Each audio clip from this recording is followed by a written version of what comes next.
American Airlines Center, where these folks still believe despite what happened a couple of nights ago. Kings leading the series, Western Conference semifinals. Welcome to Dallas, everybody. Brad Nessler and Bill Walton, along with David Aldridge. And partner, the other night, going into the game, I remember you said the big guys for Dallas have to play well, meaning LaFrentz and Sean Bradley. Sean Bradley played 5 more minutes than this Bradley did, and he didn't play much better. It was a very disappointing performance for the front line. The only guy who's given them any sort of effort and contribution is Eduardo Najera.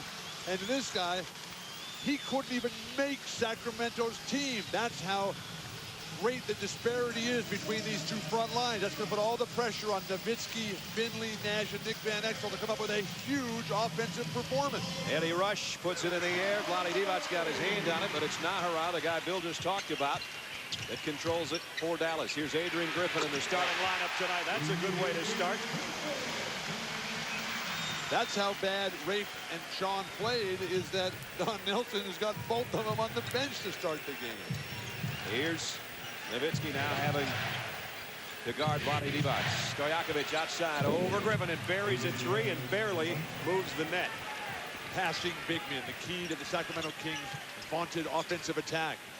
Adrian Griffin says, well, I'm starting. I might as well play a little here. Remember how injured he was during the course of the year with that bad shoulder that really set him back. On fire early. Chris Webber touches it for the first time. The jumper over Najera. He just looked off Peja Stojaković, who had a layup. That's how determined Webber is to get this championship for the Kings. Griffin with 4 early points, trying to get it out to Steve Nash and turned it over. The defense for Sacramento just too good. The long arms, the interchangeability. Christie goes baseline to Stojakovic. They move it out to Bibby for a 3, and he knocks it down. Well, here go the Kings, just like the other night. So necessary for Dallas to get off to a good start, to feed these fans, and to try to put some seeds of doubt into the minds of the mighty Kings. Michael Finley, tough catch, and then missed the shot badly as he was falling down. Sacramento can go in transition. Finley still lost in the backcourt. They're 3 for 3 so far. Griffin at least slows Christie down by getting the hand on the ball. What a pass. Throw it down, Chris. Weber didn't get it, but did get the foul. Weber can't finish like he used to. He gets the explosiveness, the age, the year. So many big games, so many miles on this body. But still, the explosiveness. You would think that Dirk Nowitzki, who was so much younger and so much more athletic at this point than Chris Webber, would be able to make a better play than just a hard concession foul. Chris with that bad ankle that really goes back to last year and bothered him considerably again this season. He's admitted that pushing off and trying to explode to the basket, as Bill's talking about, is almost impossible for him. And yet other parts of his game have come up to a level where he just doesn't miss that 15-foot shot anymore and the jump hook. And he's got the free throw here for his 3rd point of the ball game. He's at the point of his career where when he's playing like this, you don't know how to guard him. Right. I mean, he's shooting, he's passing, he's dribbling, he's driving. And if this part of his game, the free throws, can stay consistently productive, then watch out. And already a 6-point lead, 7 straight points for Sacramento. And they've scored on every possession, have yet to miss a shot. Here's a runner by Steve Nash, too hard off the glass. Najera. Oh, Vlade. And look out. Collision at midcourt. Vlade trying to get out there to get the ball to Nowitzki, and he ran him over. Too sweet, Vlade. Tried for the burst of speed. The mind was willing. The body just wouldn't catch that check and runs over Dirk Nowitzki. The Mavericks, to their credit, they look better tonight. They don't look just physically exhausted and depleted. But you know what? So do the Sacramento Kings. That's right. That's the bad news for Dallas. Kings look like they did to start the game. Here's Griffin in the paint. Little finger roll. Adrian Griffin's got 6 already. Adrian Griffin is playing like Dick Barnett. Really? The New York Knicks in the early 70s. The sweet left-hander. Oh. Where he'd always say, step back. Oh, what a move underneath. Webber didn't get it. Now trying to get out of the way as Vlade gets the rebound. Watch this pass. Hook inside of Bibby.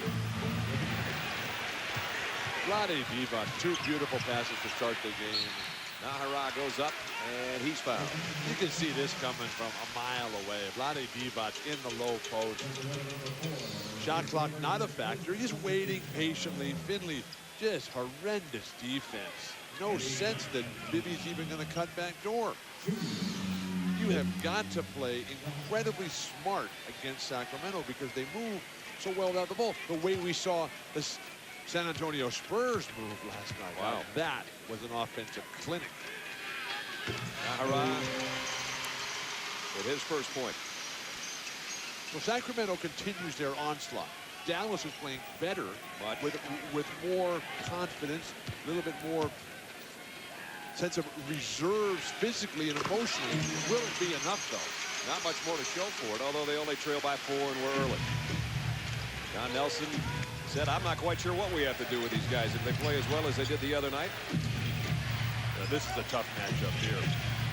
Christie, kick out, Stojakovic wide open, just takes a look at his feet and then buries it. Oh, the nightmare for Don Nelson is that he's got a double team Doug Christie in the low post. Griffin trying to save his own miss out to Weber. 3-on-1. Here's Weber and Stojakovic. Weber fouled by Finley. That's how great things are going for Sacramento. I mean, that should have been Nahara's, or, excuse me, Eddie Griffith's. Adrian Griffith. What's his name? Adrian. Adrian, thank you. But that ball came straight to Chris Webber, and all they could do is foul to stop another throwdown. So Chris Webber goes back to the free throw line. They play for the Houston Rockets. I think so now, yeah. That was a fine close to their season. Yeah. Poor Rudy T. We can only hope he's getting better. Sacramento can't get much better than they have been in the opening 2 games of this Western Conference semifinals, and now it's 6 points for Weber, and the lead goes up to 9. Has there been a possession where they haven't scored? Every trip down, they're 5 out of 6 from the floor. Nice defense. Stojakovic is going to be called for his first foul. And the argument, Brad, that Peja is going to make here is that the referee, Joe De La Rosa, who made that call, was blocked out of the play. And he saw the swipe down, but didn't actually see whether Peja's hand hit the body or arm of Dirk Nowitzki.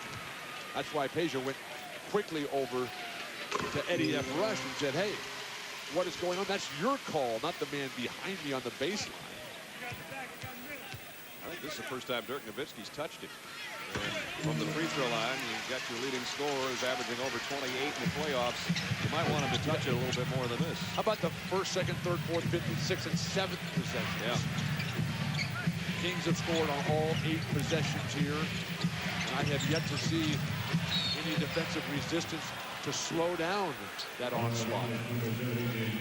Adrian Griffin picks up the foul on Vlade Divac. So they either get dunked on, they get a 3-pointer put in their face, or they have to foul. There goes another 3-pointer in their face. Stojakovic is 3 for 3 out there. 2 from the baseline, 1 from the top of the key, and now it's just like it was the other night, 20-10. 20-10, and almost the same spot as it was the other night in this point in the first quarter. What's that called? Deja vu all over again? I guess so. It's like Groundhog's Day right now. It even brought a smile to Rick Adelman's face. 20-10, Sacramento, 8:19 in the quarter. You're watching ESPN's coverage of the NBA playoffs. Steve Nash and the Dallas Mavericks are hosting Chris Webber and the Sacramento Kings. It's game 2 of their Western Conference semifinal from American Airlines Center here in Dallas. Due to time constraints, we're now moving ahead in this game. 6:09 remaining in the quarter, 25-21. Sacramento doing just about everything they want to do again tonight. So many easy opportunities. Now, Dallas's defense has made maybe some adjustments, more physical than anything else, have some fresh legs in the 48 hours and the spanking that they took in game 1. But with Doug Christie able to just get to the hoop, post up, Sacramento wisely attacking Steve Nash on every set offensive play. I'm wondering if Don Nelson is even going to use Rafe LaFrentz and Sean Bradley. Well, that's a good question. But then again, there's still 6 minutes to go in the first quarter. Yeah, no, we're just like a halftime score in the Eastern Conference. And Nowitzki over Stojakovic. So Dirk starting to warm up. Hits a couple of field goals, 6 points for him. The lead remains 4. Bibby baseline up and trying to follow it was Weber. And they're going to call Adrian Griffin for a foul.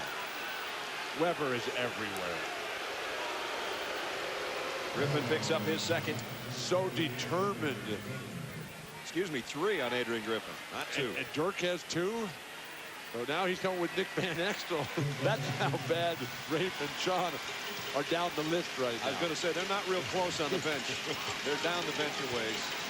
Weber has been perfect from the free throw line, and that's the weak part of his game as he finally missed one. And there's LaFrentz and Sean Bradley. A lot of nice things said about those guys over the last 48 hours in this city. I must have been in a different group than you were in. So Weber misses his first free throw in 6 attempts. Well, I spent my entire time in church. Well, at that in San Antonio, right? Praying at the altar of life. That was a great experience in I was San at a different Antonio. altar altogether. Stroke a 3. Come on, Dirk. Jump stop, Nowitzki. Got it in the lane. Boy, they're going to need a lot of him. Oh, what a virtually impossible shot. Fading away. But the Sacramento Kings is collapsing. Nice pass by Peja. Weber, top of the circle. And Nowitzki the rebound, and Dallas looking to run. Jack up a 3 here. And he threw it away. And now Vlade, who was late getting back, is going to be the first guy down, maybe. Again, looking for the burst of speed was Vlade Divac, and it's run out of bounds by Nick Van Exel. Where's he going to find it? He can look all night, I think. But Vlade is so classic. He's caught in no man's land. I mean, Vlade is so far behind the play and then still can't get to the play at this end. That's the way Mark Eaton used to play the whole game of basketball. Constantly in between the three-point arcs and never up with the play. Weber. Oh, what a pass. Too much for Bibby to handle. Sacramento turns it over for the first time. Chris Weber looks at him and says, Mike, where would you like me to put it next time? Please catch the ball one time. Nowitzki for 3, a big one. They got it.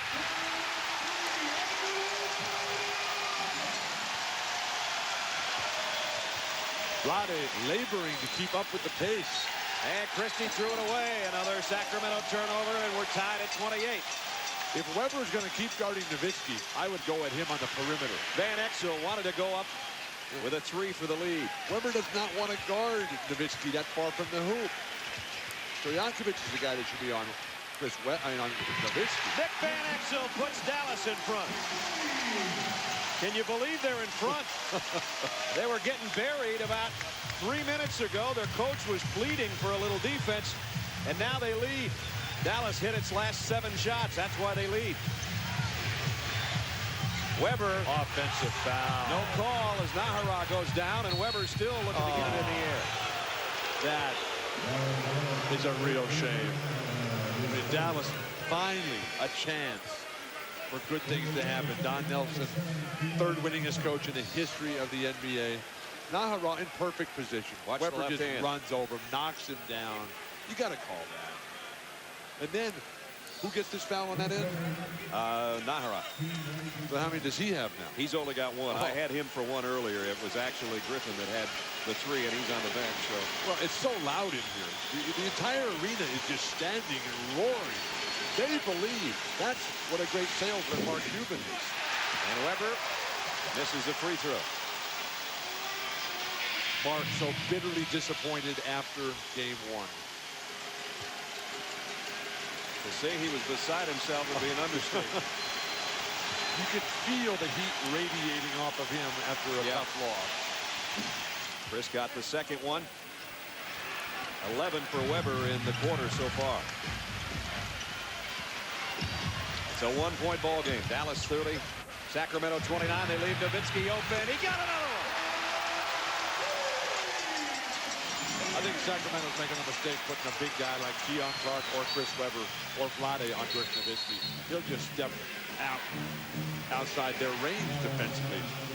I mean, a big guy, he trains himself to play defense from 15 to 18 feet and in. They back away from him, and boom. And that's what made Larry Bird so effective. You couldn't put a big guy on him because he would just step away from the basket. You couldn't put a little guy on him because Bird would just go into the paint. And that's what Nowitzki has made great progress in as only 24 years old, in that you can't just allow him to roam into the post anymore. The other night, he only took 13 shots, and that ain't going to cut it. No. And tonight, he's off to a great start. Nowitzki should take 13 shots a quarter. Kobe Bryant should be his role model. The Maloofs looking on, owners of Sacramento team. George is here today. They brought the reinforcements. They even got Jim Kelly with them this trip. I saw an internet report that George is dating Britney Spears. Oh boy, it must be nice. Should be a Maloof. Nash goes around the pick. Tough catch by Van Exel. Didn't get up the spot to shoot. Nowitzki got it. Chance for a 4-point play. What a shot. How cool is this, though? Dallas has been dead in the water. Don Nelson just dumps the big guy, says, Rafe and Sean, you have no part of this team right now. We're going to all our little guys. And what heart. The one little guy that's not out there is a 7-foot sharpshooter who's got a chance for a 4-point play, courtesy of Keon Clark's foul.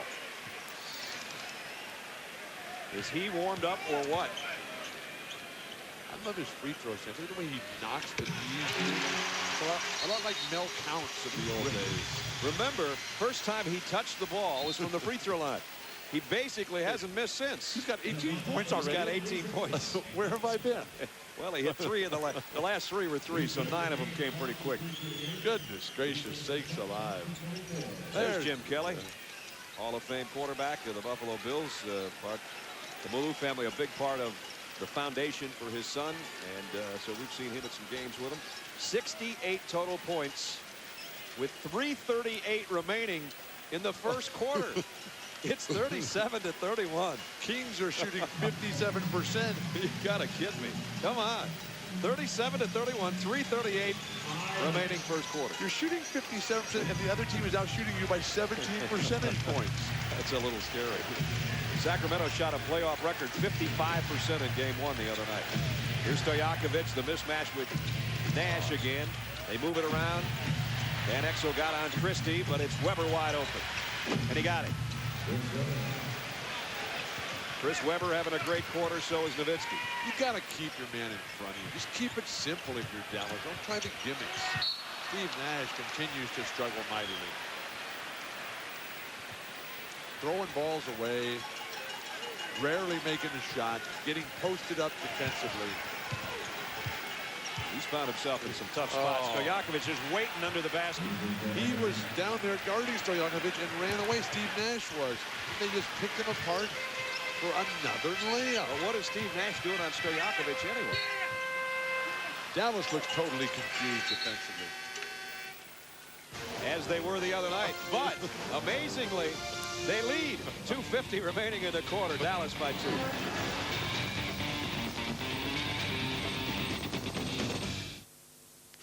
We've got 72 points in this ball game with 2:50 left in the first quarter from Dallas. And Dallas leads 37-35. Amazingly. Zone defense out of the dead ball situation for the Dallas Mavericks.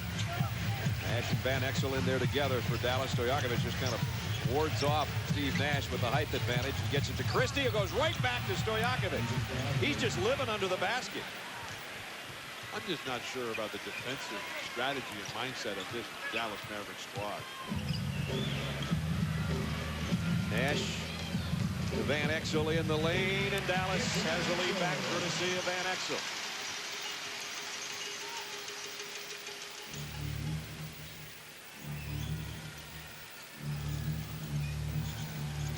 Those of you that have been watching Detroit beat Philadelphia in overtime, we welcome you to Dallas, where there's an unbelievable shooting display going on. As we're tied, or actually were, the Mavericks have the lead now 39-37.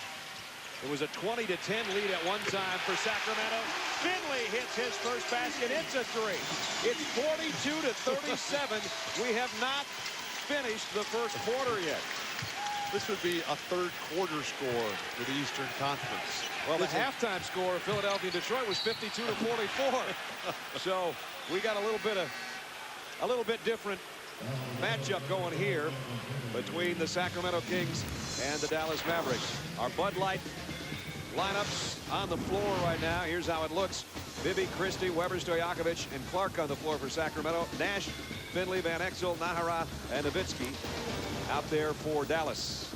The only sub that Rick Adelman has used has been Keon Clark. And he'll be at the free throw line right here. Vlade Divac did not have a strong start. Rick Adelman has been capitalizing on Chris Webber's brilliance. Peja Stojakovic has been red hot. Been all Sacramento early. The last couple of minutes, the Dallas Mavericks have come alive behind the brilliance of Dirk Nowitzki. Look at the field goal percentage, 76% for Dallas. The Kings have scored on 17 of their 22 trips down the floor, and they're behind. I mean, come on. Foul trouble, major problem for Dallas. Griffin with 3, Nowitzki with 2, Finley with 2. Don Nelson has yet to use either Rafe LaFrentz or Sean Bradley, the 2 big guys who gave him absolutely nothing in game 1. Oh, that's a foul. Oh, what is going on here? Foul on How can they make that call? Eduardo Nahara just got hammered in the throat. He's standing there. He gets hit and they call a foul on him. That's unconscionable. Lob underneath to Weber. Nahara's going to get another foul, and now he's got 3, and now Dallas has more foul trouble than they need. The fans are irate, and with legitimate reason. There's the collision between Clark and Nahara. Keon Clark does a good job of fighting off that attempted screen. That play there was a foul on Eduardo Nahara, but now you get back-to-back fouls, and you just did. And Rafe LaFrentz, a sighting. A sighting of Rafe LaFrentz. He is in the lineup. Chris Webber has gone to the free throw line 11 times in the first quarter. This is unbelievable. That has to be an NBA record. We're going to have a point record more than likely for a first quarter playoff combined score. We'll give you that in a second. The record, the NBA record for a first quarter combined is 84 points. It is 42-40. So you know where we're sitting. LaFrentz not only in the lineup, but taking a shot and missed it. That was the first miss for Dallas after 11 consecutive makes. Why did they let Dirk keep shooting? Stojakovic, another 3. This one's way off the mark. LaFrentz will clear to Van Exel. Dallas by 2, final 49 seconds, first quarter. Finley in the lane, one-handed hook, and drew a foul. Finley so well noted for driving to a spot and exploding in the air. Peja Stojakovic, an outstanding defender from where he once lived in the world of defense. Forcing Finley to take tough shots on the run. Finley has a 3-pointer tonight. And now the free throw. But he's been struggling mightily. Yeah, yeah. Is that hamstring problem at the end of his season may have had an effect, but he's not the Michael Finley we saw earlier in the year. We got a free throw here, so tell me that record again you were talking about. What's the scoring record? 84 points in a first quarter is an NBA playoff record, which we'll have if Finley hits this free throw. We've just tied it. Now, who has that record? That's got to be the Denver Nuggets. It was Philadelphia at San Francisco in the 60s and Phoenix and Golden State in the 90s.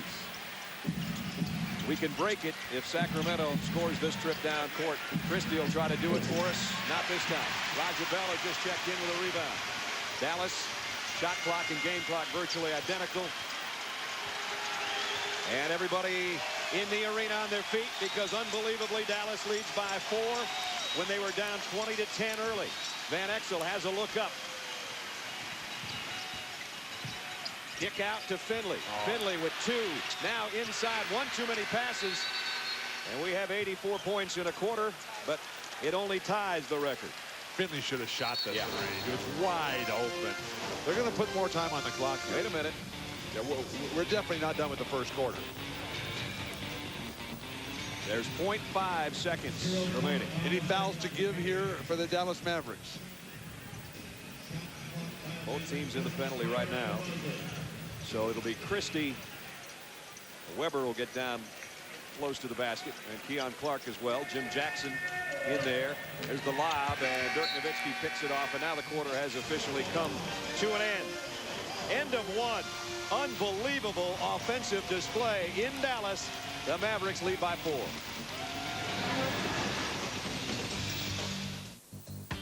Are you a real fan? Want to go to the playoffs? Who's going to win it all? Here, baseline draw. Looking for some playoff gear? Having fun yet? Need a score? Want the inside scoop?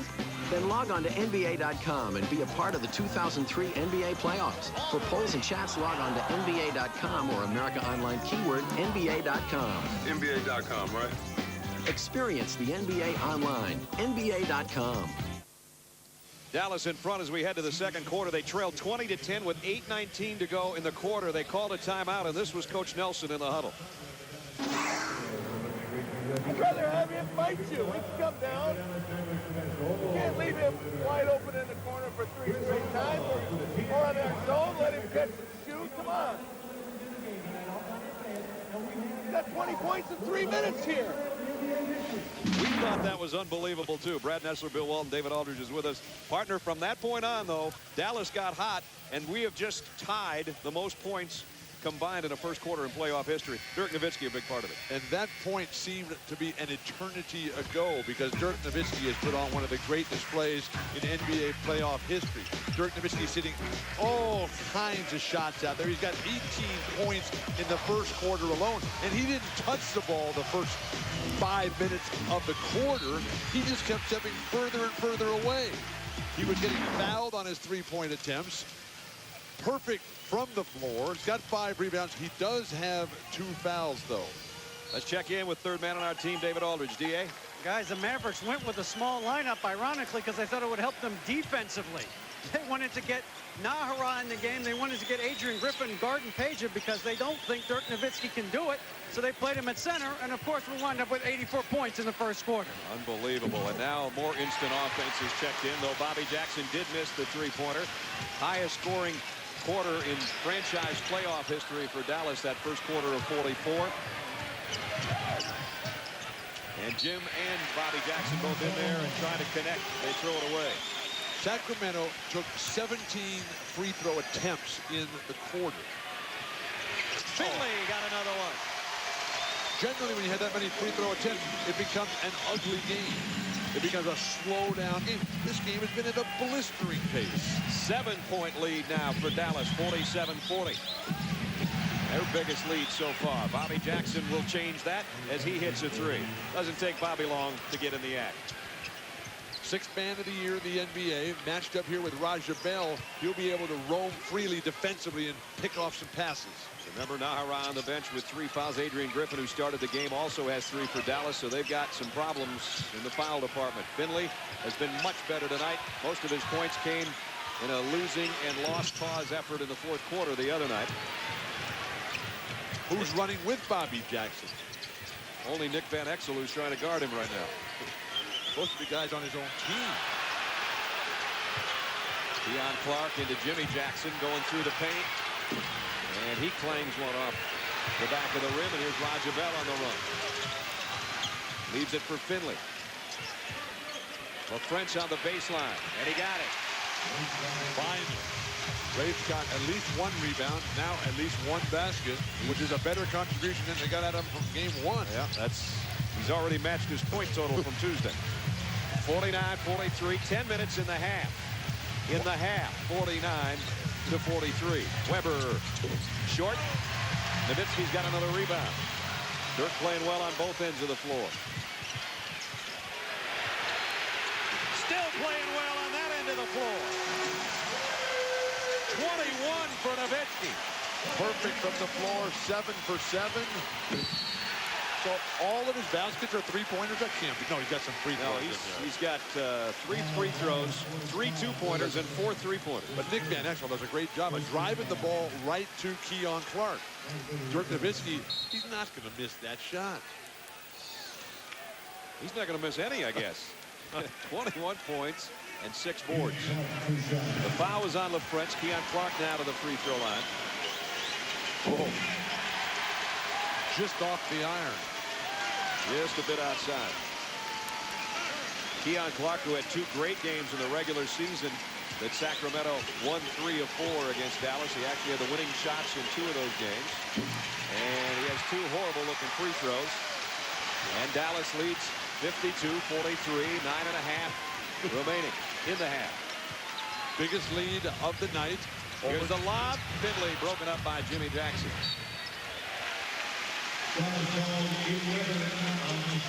Sacramento has lost their rhythm. Rick Adelman's got a lot of work ahead of him right now because the Mavericks are sizzling offensively. And this is the kind of team that can just keep it going. Nowitzki finally missed one. He was a little too open over Keon Clark, I think. He's too close to the basket. That might have been. And now Clark and Nowitzki get tangled up in the lane, and it's going to be a foul on Keon Clark. Offensive foul. Dirk has to be very careful. He's got 2 fouls. He should not even think about playing defense. Something he does. I was going to say, he might take you up on that. Nowitzki, LaFrench, Lajabelle, Michael Finley, and Nick Van Exel on the floor for Dallas.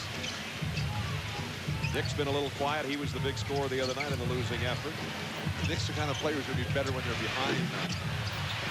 That's true. LaFrench, nice offensive rebound, and now it's Nowitzki from the other side. He's missed 2 shots in a row after hitting everything he threw up before that. Weber, pull-up jumper, and he misses. Look at Nowitzki. This is beautiful. He had a notion, but he's going to bring it back out. Finley gave up a 3 and got that one instead. Finley with 10. The lead is 11. Where's Peja Stojaković? Sacramento's only hit 5 of their last 15 shots and whistle before the move to the basket for foul. I think everybody needs to take a deep breath. We'll take one with them. 8:22 remaining in the half. Dallas 54, Sacramento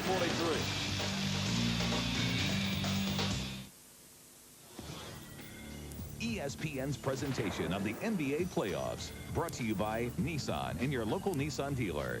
And Wendy's Super Value Menu, the best 99 cents you can spend.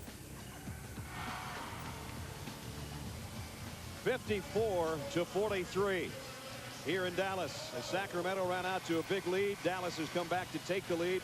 This was the Sacramento huddle during that timeout. Let's start trusting each other on defense. Let's start talking. We ain't helping each other out. That's why they gave so many open shots. Mike Bibby making his presence felt in that huddle, talking about the lack of defense. Meanwhile, offensively, the Kings started out 7 out of 10, but they've only hit 5 of their last 15 shots now. They find themselves down by 11. Let's give Don Nelson a lot of credit here. He made some bold moves here, benching Sean Bradley completely, rarely using Rafe LaFrench, making these guys earn their playing time. Bobby Jackson, Mike Bibby's wide open. 3 on the shot clock. He's got to take it, and the rebound Rafe LaFrench. They went away from Chris Weber, the Sacramento Kings. And since then, they have just not had any sort of offensive flow.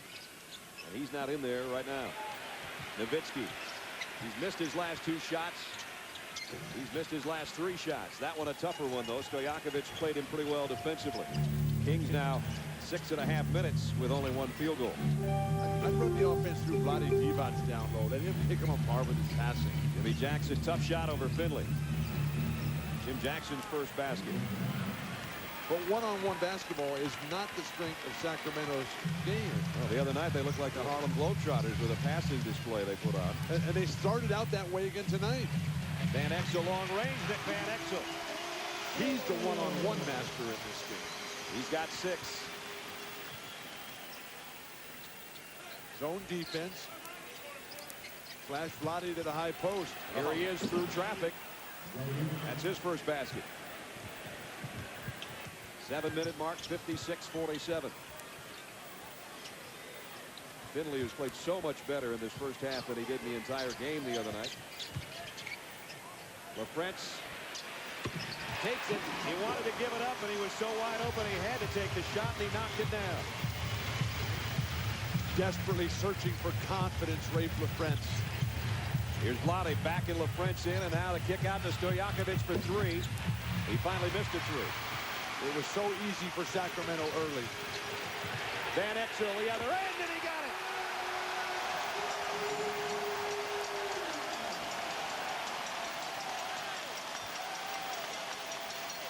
The lead swells to 14, and the place is rocking in Dallas. Bobby Jackson in the corner, and he misses. And Nowitzki's got another rebound. 7 rebounds for Dirk to go with his 21 points. Here he is against Stojakovic. Up and under. Missed the shot. And Peja's got the rebound. Vlade is not even running the floor. Bibby. He clanged a 3 off the front of the iron, and Nowitzki's got his 8th board. Van Exel going for the kill.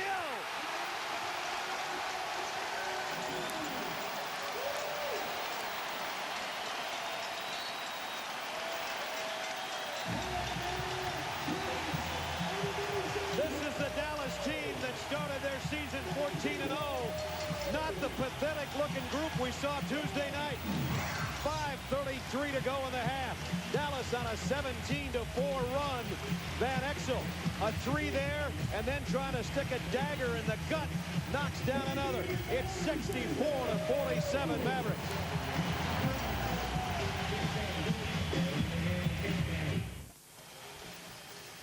Back in Dallas, 5:33 remaining in the half. Dallas in command.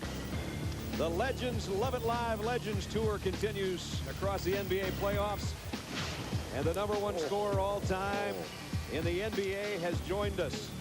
I get sometimes kind of jaded. I have one of the 50 best players to work with every week, and an all-time great from UCLA. Now I got to Kareem Abdul-Jabbar. Good to see you, partner. It's a pleasure to be here. Nice to have you join us. What do you think of this first half of this ball game? They're going to score 160 points. If they keep it up at this rate, somebody's going to get tired and get shaky, and then we'll see something in the second half. But you can't make any predictions out here. They're just shooting it, and it's like a really wild game. Dallas shooting percentage is just off the charts. We had, I don't know if you knew it, we were talking about it, the most combined points in a first quarter. We tied it, the most combined points in playoff history in a first quarter, and we might shatter the halftime one as well. Kareem, what does Sacramento have to do to get their rhythm back here? Well, Sacramento has got to start hitting some shots from the outside. That one rimmed out. Or they're going to have to go and get something on the inside from their post-up players. Oh, Nick Van Exel's just feeling it. Nick has his own ideas about that, though. You saw the San Antonio Spurs last night put on an offensive clinic. How would you rate that compared to what we're seeing from Dallas tonight?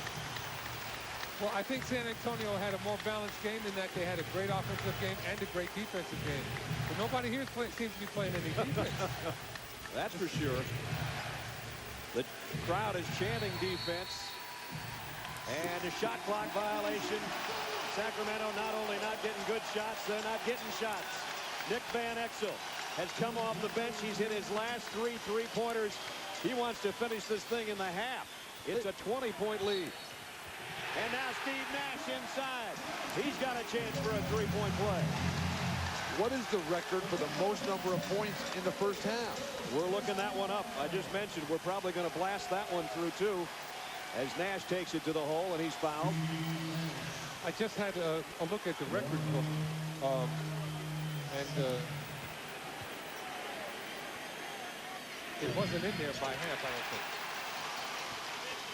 Steve Nash has 8 points. The lead goes out. It's 70-47. Sacramento has foolishly gone away from Chris Webber, and it's absolutely taken him totally out of this ball game. And they have fallen apart as a team, the Kings have. Webber and Stojakovic, Bill and Kareem, in the first quarter, they combined for 32 points. They don't have any points in the second quarter yet.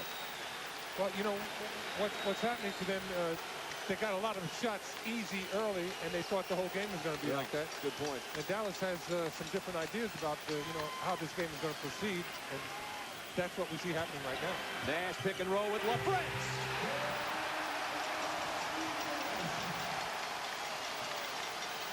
This has been such a remarkable turnaround. It's really almost unbelievable. Stojakovic, and he still hasn't scored this quarter, and LaFrance playing like a guy that wants to play now. Should have. Finley. I thought he was going to jack it. Van Exel might. Might? There it goes. There it goes. 17 points for Nick Van Exel. Timeout. Sacramento has not been able to play any defense in the paint, and Nick Van Exel seems to be Dallas's best paint performer. He scored quite a few in the paint there. Here's what Kareem's talking about when he's not knocking down threes. He's working on that little spin in the paint, and he has got the crowd going nuts in Dallas.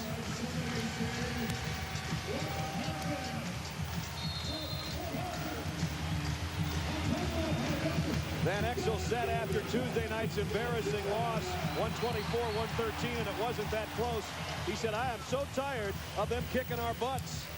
He's trying to do a little butt kicking back right now. It's amazing in that coming into this game, I saw no hope for the Dallas Mavericks. Their big guys were so deplorable in game one. Everything for Sacramento went right. So easy.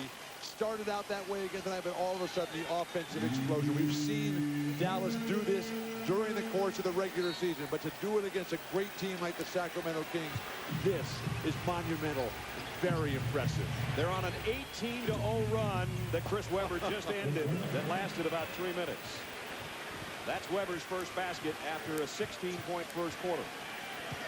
Well, I think Bill was talking about had to do with Dallas being deflated. You know, they just lost their spirit and their heart and their competitive fire.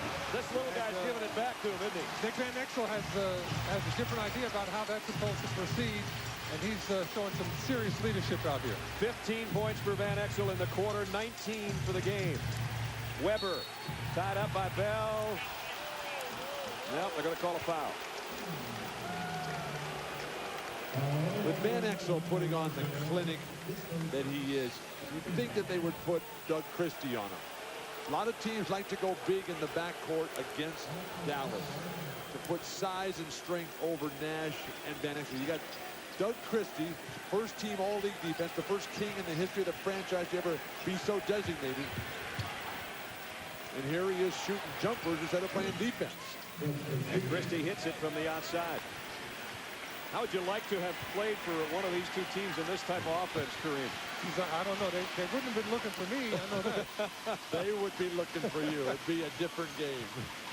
There'd be a lot of running up and down the court, I'll tell you that much. Finley, another three. And Bobby Jackson snatches down the rebound. If they took that shot with the big man in the low post, that'd be the hook shot to the bench for that guy, Michael Finley. And inside, it's Bobby Jackson. Sacramento defensively has a lot of leeway because they can play Stojakovic on Nowitzki, or they can play him on a small guy, and it doesn't seem to matter to them defensively. Here's Nash. Nobody cuts him off. Basket and a foul on Webber. And Webber is just standing there in shock. I'm really surprised that Sacramento is not showing any presence in the middle defensively. It's going to hurt them. They're going to lose this game if they don't change that situation. We're going to thank you. Enjoy the game, Kareem. It's great to see you. 2:14 in the half. It's 78-53. We'll be right back.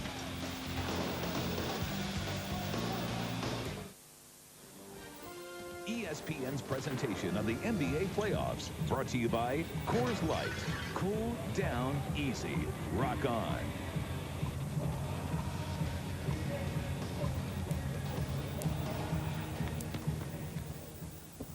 Coming up at the halftime, Greg Anthony, we will have the ATT halftime report. And, I mean, fireworks in Dallas, but a pretty good first game. We'll have highlights from that also. It was a great first game. And we want to show you the pictures from it. And really the story here, Tayshaun Prince, the kid from Kentucky. And this is what he did for Tubby Smith. A lot of people forgot about that. I tell you what, Larry Brown's going to have his hands full trying to figure out what a way to stop this guy.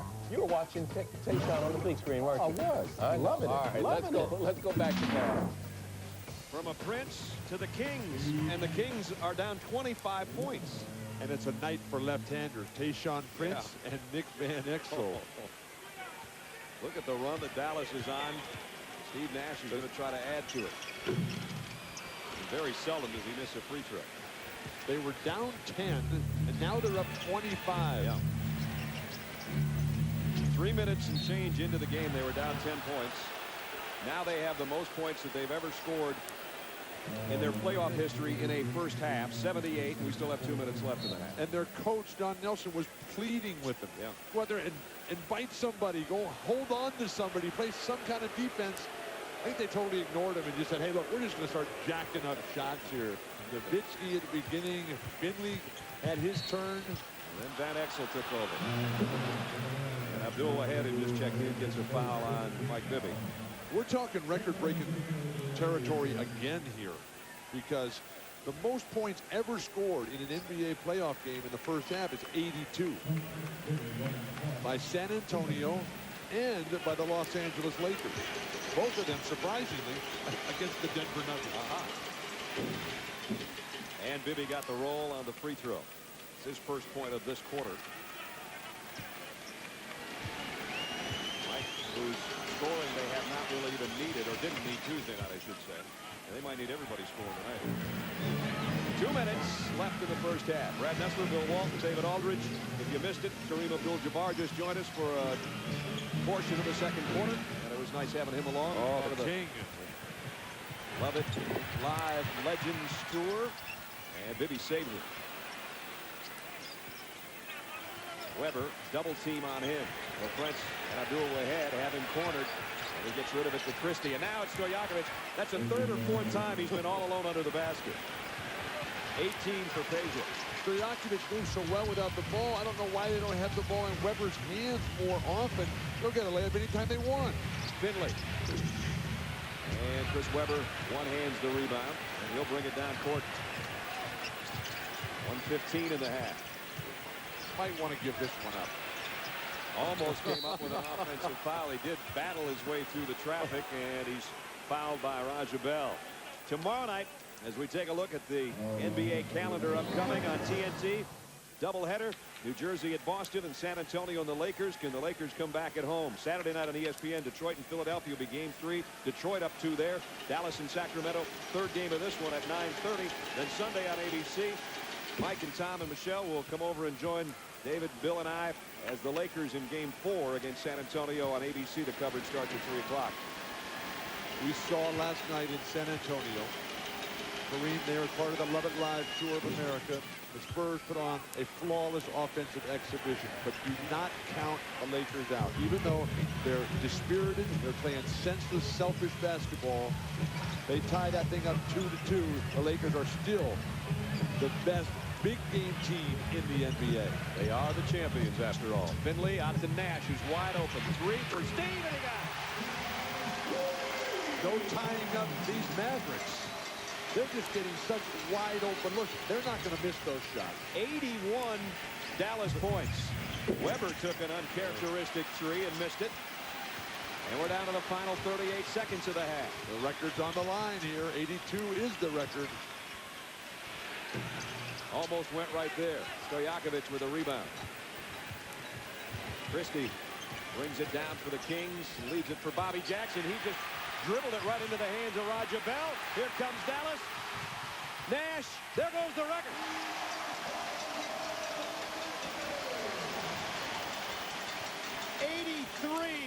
First half points is a new NBA record for one team in a playoff game through 2 quarters. Final 4 seconds. Weber driving on LaFrance and lays it in. Kings have 61 points and have been blown out. Finley. That almost went. That would have been the way to end the half. The highest scoring half by one team in the history of the NBA playoffs. You just saw it right here on ESPN. Dallas down by 10. 3 minutes and change into this game. Lead at halftime, 83-61. Let's check in with D.A. Nick, you guys went small because you thought it would help you with your defense. Seems to have helped at the other end a little too. Well, what we wanted to do, we wanted to try to push the tempo. We knew that we probably at home can use our transition game, and that's what we're doing. We're holding them to one shot, and we're getting out in transition to get some easy baskets. When it was 20-10 after 4 minutes, did you think it was a repeat of game 1? Uh-oh, you know, that's what I said, uh-oh. But then we came out, and I can tell by the way the guys looked, they had that emotion, they had that energy, and I think we will be all right. You ever been part of anything like this, a run like that, 35-point swing in less than a half? Unbelievable. But, you know, Sacramento is not going to give up. we got to go in this locker room and prepare for the second half because we know that they're still in the game. All right, Nick, thanks very much. Good luck in the second half. Back to you. The most vocal Maverick after the loss on Tuesday was Nick Van Exel. He showed up with 19 first-half points. AT&T halftime report is coming up. Kevin and Greg will look back at that first game of our doubleheader and then bring you up to date on what we have lying ahead. I don't know what's going to be ahead in the second half of this one. Can it get any crazier or any more offensive? Halftime, Dallas 83, Sacramento 61.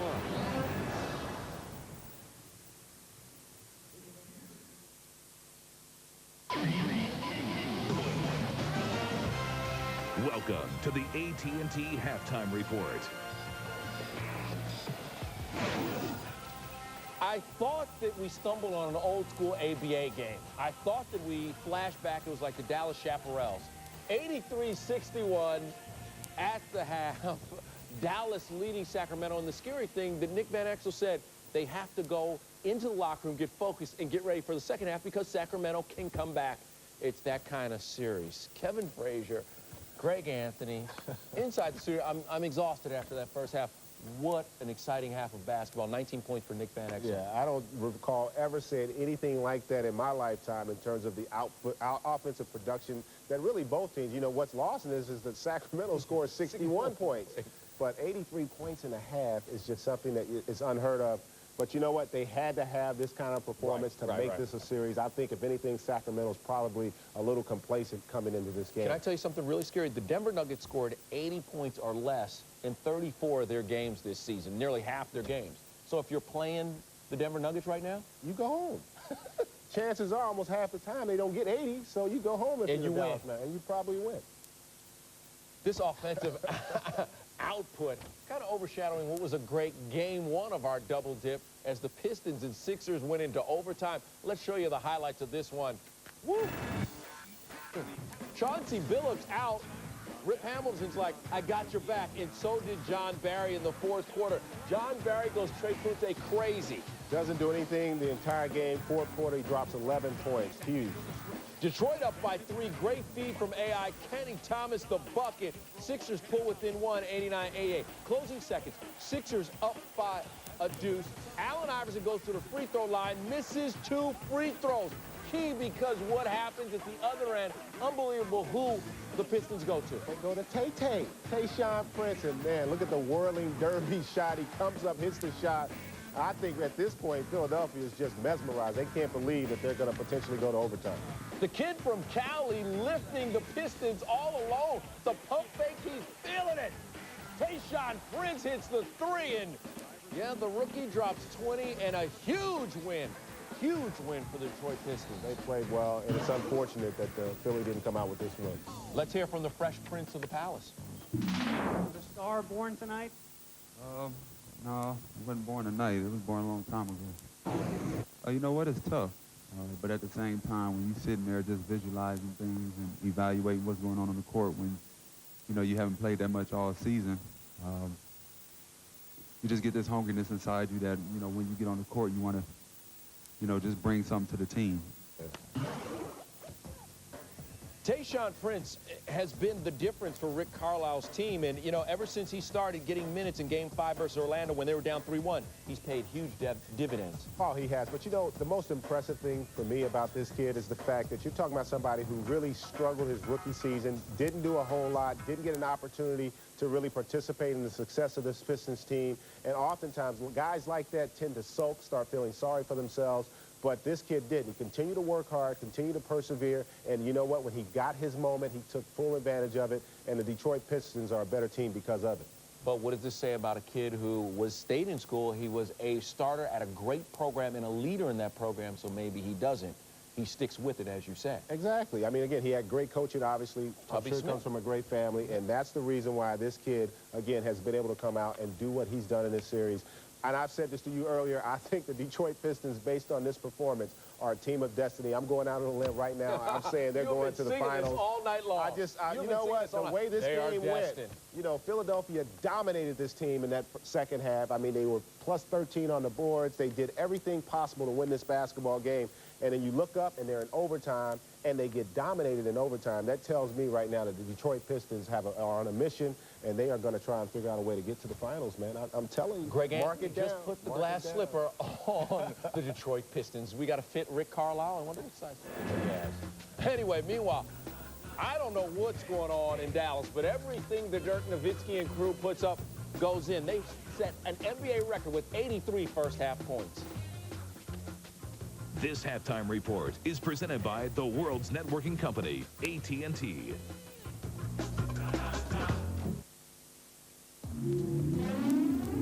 Welcome back to the AT&T halftime report. Checking on the playoffs from last night, a pair of games. Paul Pierce and the Celtics making a huge third-quarter run, a triple-double for Pierce.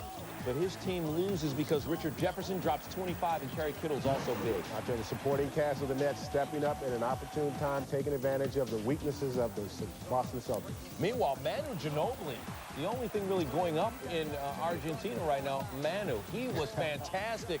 Bruce Bowen, though, the story, he had a career-high 27 points, 7 3-pointers from Bowen. Lakers down 2-0 to the Spurs, and tune in to SportsCenter tonight and see what Greg Anthony has to say about the Lakers in that series. Very interesting stuff. Meanwhile, Bruce Bowen, Cal State Fullerton, and who knew, but you should have known. Oh, yeah. Look, Bruce Bowen is a tremendous basketball player, and more importantly, he's a great person. And it's always nice to see good things happen to good people. You know, this guy comes in, does the job defensively for you on Kobe Bryant, coming up with big blocks. He contests every shot.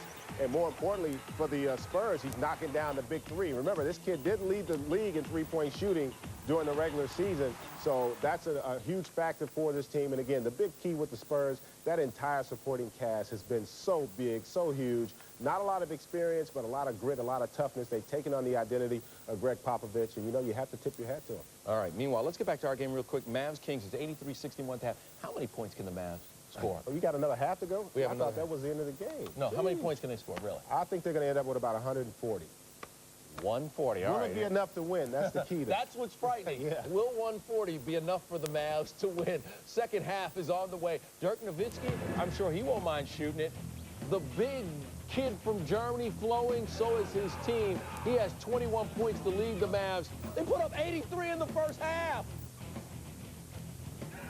This halftime report is presented by the world's networking company, AT&T.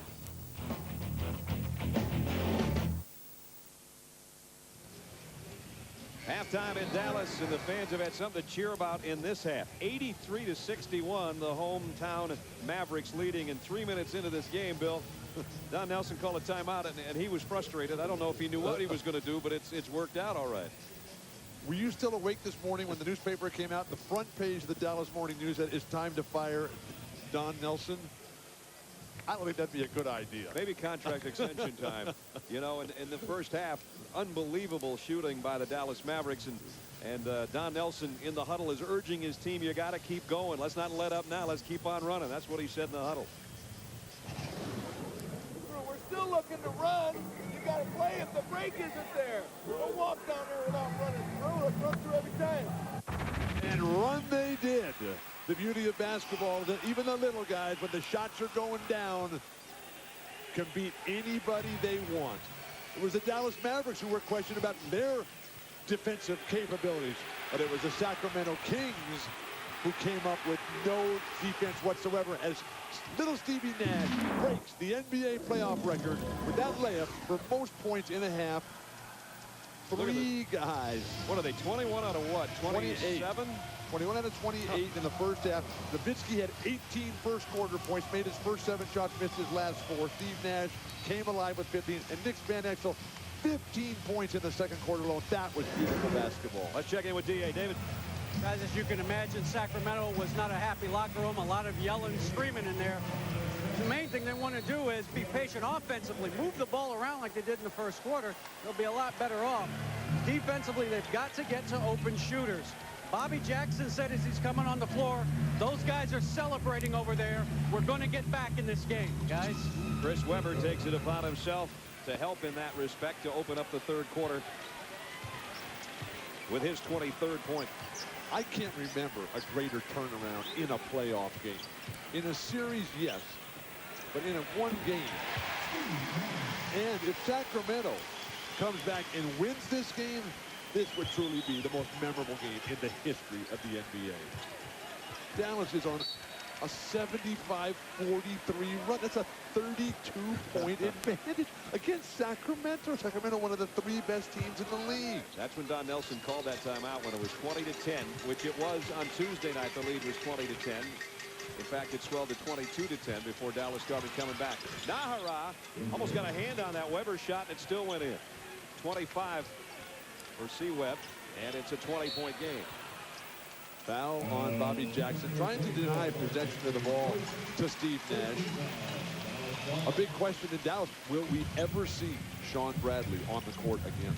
I don't think the way this game's going, unless there's some serious foul trouble, and it just gets to that point. They started with a smaller lineup tonight, did Don Nelson. Rafe LaFrentz didn't play for a long time, and when he came in, when he did come in, he played like he was possessed. LaFrentz, that is. Finley. Nahara in the lane. Trying to get his own miss. And it's out of bounds to Dallas. There's Sean Bradley, who has not seen the court tonight except for the layup drills. Rick Adelman countering by going small himself right now, starting with Vlade and Keon Clark both on the bench. Finley for 3. Got it! They haven't slowed down. Nope.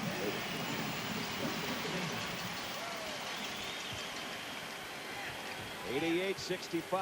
Dallas is 12 of 18 from outside the three-point line. Bibby, nice crossover dribble. Stojakovic couldn't make the catch shot, and then runs into Adrian Griffin en route to the hoop.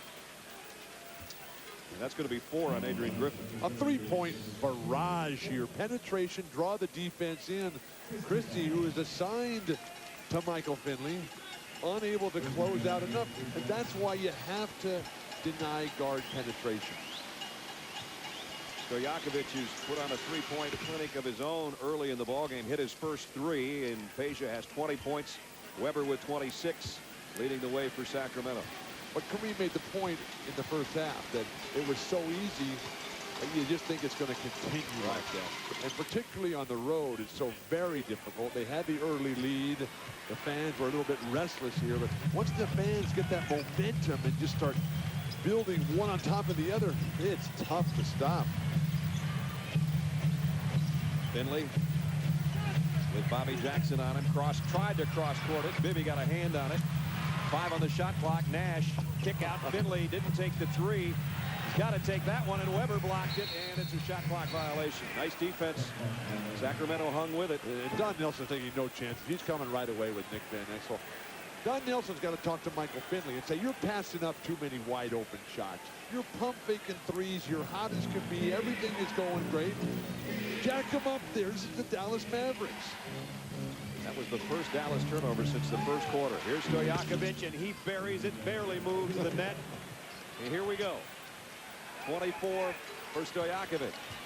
I don't think there's a better shooter in the NBA than Peja Stojakovic. Well, he's won the three-point contest 2 years in a row in the All-Star game. And you said it perfectly both times. The net doesn't even move. It's like the shot wasn't even taken. Just counted. Nowitzki. Oh, and he got it to go. Wait a minute. No basket. No, they're going to count the basket, but they're stopping a fight on the weak side. Ted Bernhardt blew his whistle and was waving basically off what was going to be a little bit of an encounter, I guess. The hack down by Peja Stojakovic is the foul on him. And then on the weak side, it was a couple of players tangled up. And Ted Bernhardt jumped quickly in to separate it and keep the situation from escalating. Double technical on Nahara and Christie. Those were the 2 guys that were tangled up. So Dirk Nowitzki, who has hit 4 threes tonight, has 23 points going to the free throw line. The questions about Dallas defense. Right now the questions are about Sacramento defense. And I just don't see the strategy that Sacramento used in the first half of Weber or Keon Clark on Dirk Nowitzki. That will not work. Not that Peja is going to shut him down, but at least Peja will deny the 3-pointer. Bibby pushes it into Weber in the paint. One hand. hook, and Nowitzki got a mouthful on top of the basket going in.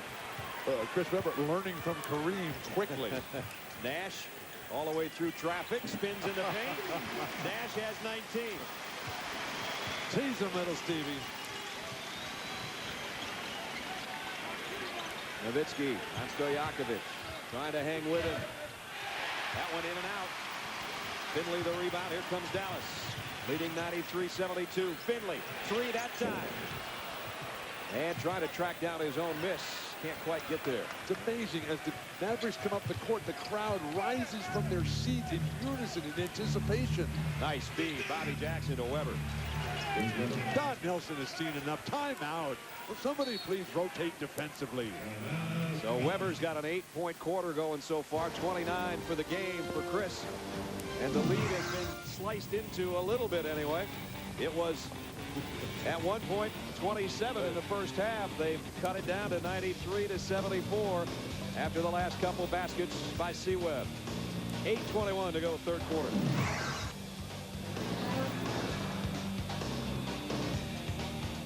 This copyrighted telecast of the National Basketball Association may not be retransmitted, reproduced, rebroadcast, or otherwise distributed or used in any form without the express written consent of the NBA. ESPN's presentation of the NBA playoffs, brought to you by Toyota. Get the feeling. Taco Bell. Think outside the bun. And Coors Original. Real Rocky Mountain beer. It's guys' night out. The Mavericks night out, that's for sure. Western Conference semifinal. Dallas trying to even it at a game apiece with Sacramento after getting blown out Tuesday night. They're doing the blowing out right now. It is 93-74. We have 8:21 to go in the third quarter. Blown out. Don't go out on a limb. They were humiliated. I didn't even think this series would make it to 4 games. Now we've got a real series here. But the most remarkable thing about this game, as wild and crazy it has been, there's been 3 shot clock violations already. You'd never believe it when you look at the scoreboard and how it's been up and down the court. Stojakovic clears off Nahara's miss. Bobby Jackson, quick move against Nash. Bibby's wide open for 3. Didn't go. And a foul on Finley. Bibby 2 for 8 on the night. It was against Steve Nash last year that Mike Bibby established himself as one of the great point guards in the NBA.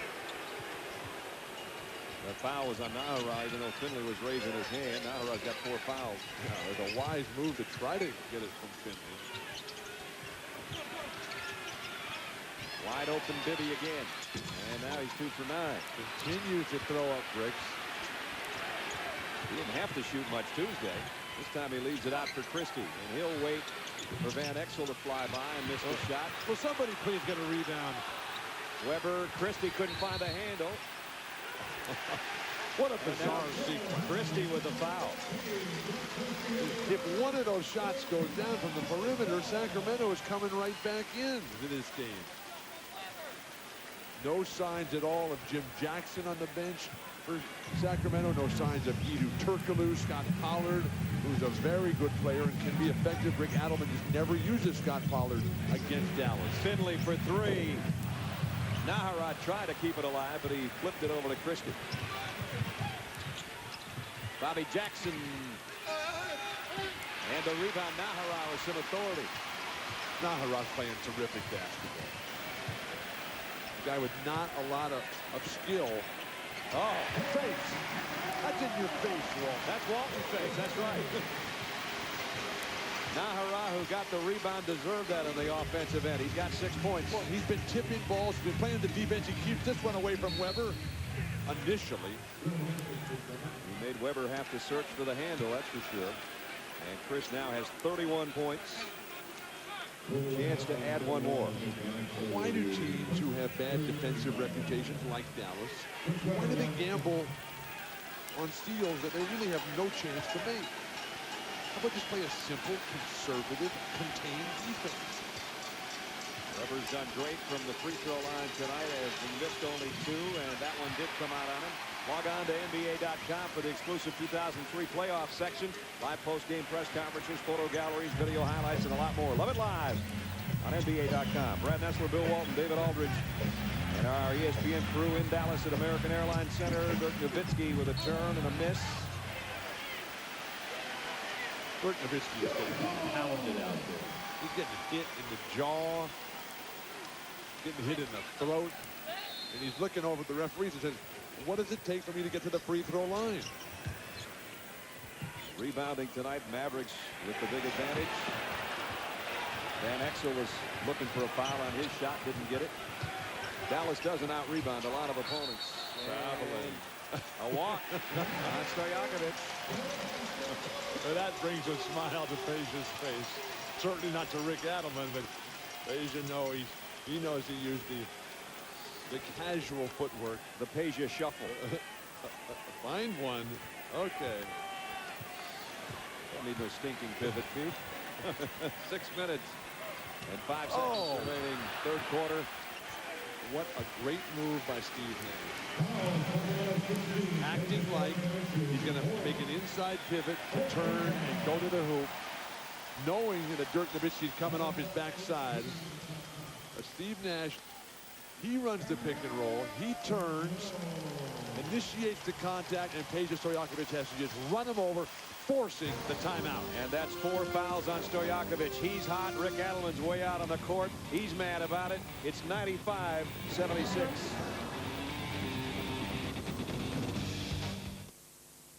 Kevin Frazier and Greg Anthony inside Playoff Central. I'll play Van and White and point to the board. All right, your thoughts on the East as the scene shift? Well, I already told you, the Pistons, we're going to go here. You know, if Twan can find his game, maybe the Nets will have a series on their hands. All right. Meanwhile, in the West, the Lakers and Spurs. I like the Lakers if they can win Game 3. That's the key. If they can win Game 3, which is very important. Lakers trail 2-0. And meanwhile, we have the Wild West shootout going on. The Mavs got to hold on. Mavs got a chance tonight. They have a great chance. Let's go back to Brad and Bill, guys.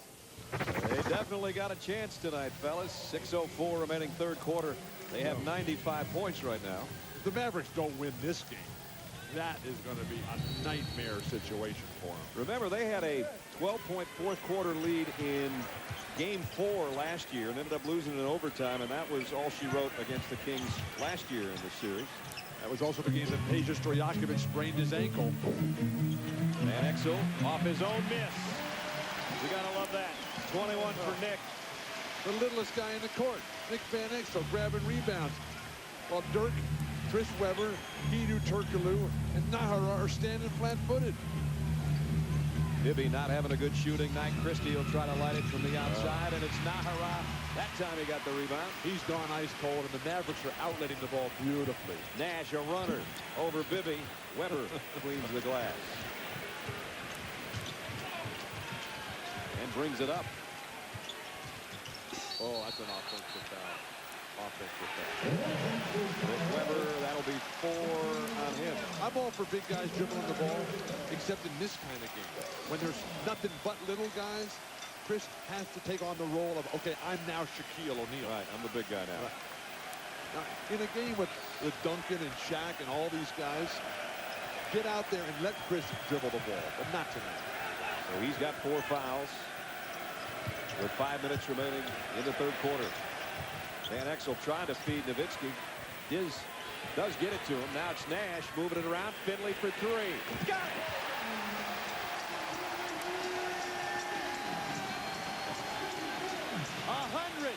To 76.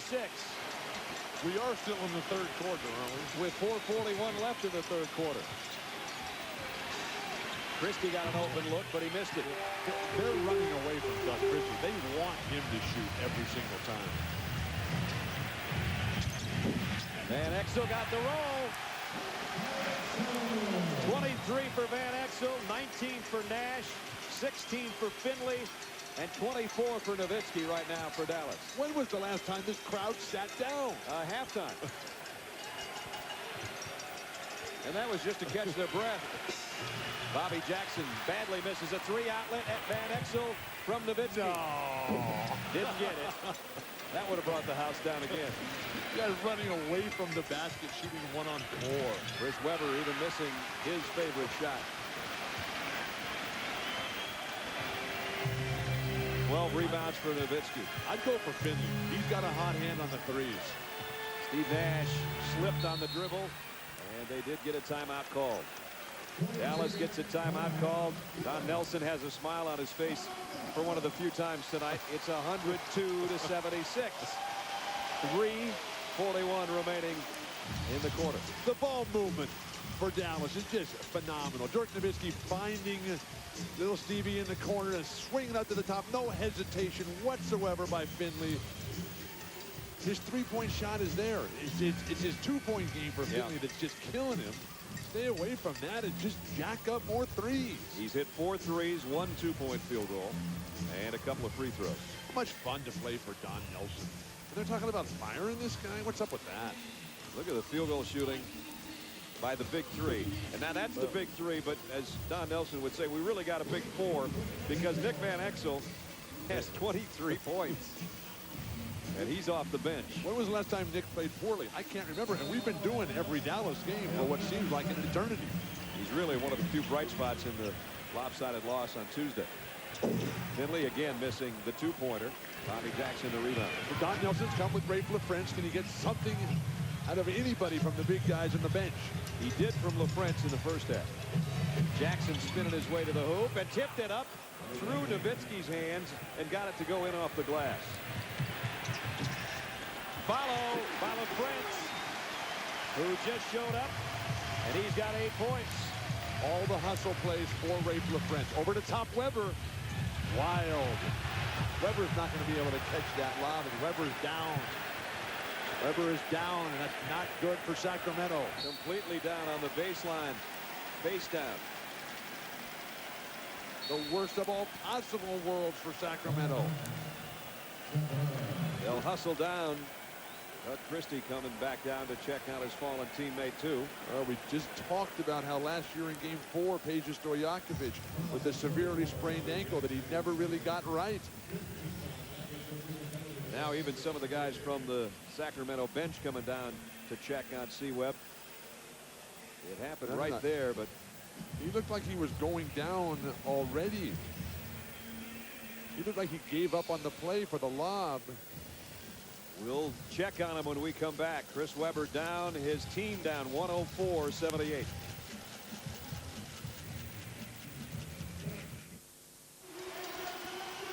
Chris Webber has been carried to the locker room by his teammates. As before the timeout, we'll take a look from up on top. They lob it to him. He had already given up on that ball and was heading to the deck right there.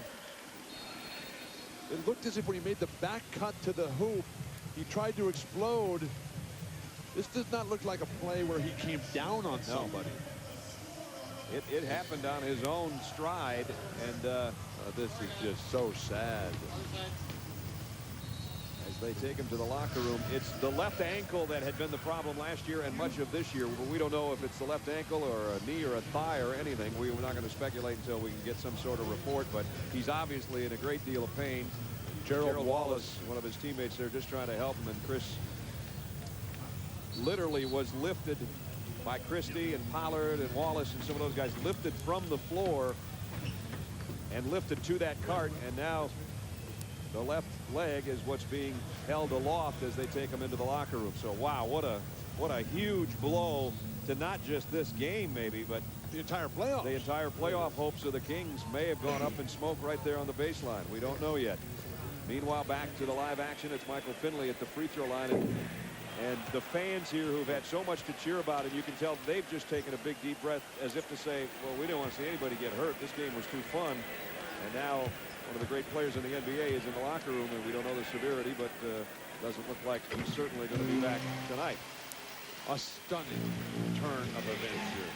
This game has been remarkable on so many fronts, and then have such an important player have an injury in a game that's a 25-point game. Yikes.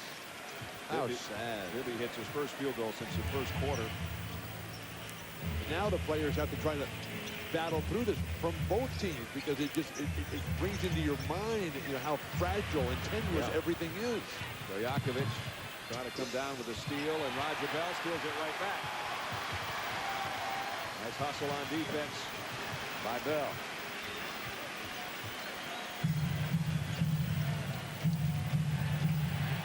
Underneath is Finley. Nice defense. 19 now for Michael Finley. 27-point lead again. Turkoglu trying to change that. And hits it.